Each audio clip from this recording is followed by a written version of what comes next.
आप इनकी जुबान से वाकिफ हैं?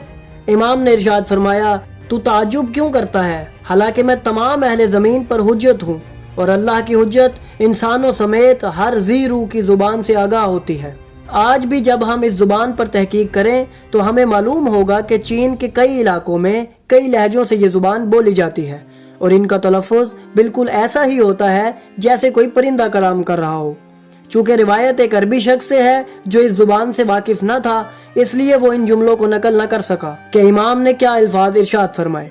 एक और रिवायत किताबों में नकल हुई है कि मोहम्मद बिन सन्नान कहते हैं, मैं इमाम जाफर सादिक अलैहिस्सलाम की खिदमत में था, बस अचानक दरवाजे पर दस्तक हुई।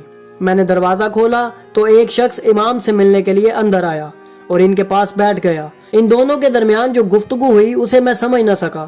थोड़ी देर बाद इमाम ने इसे अरबी में कलाम करने को कहा। इमाम ने उसे कहा कि मुझसे बात करे। बस उस शख्स ने मुझसे कहा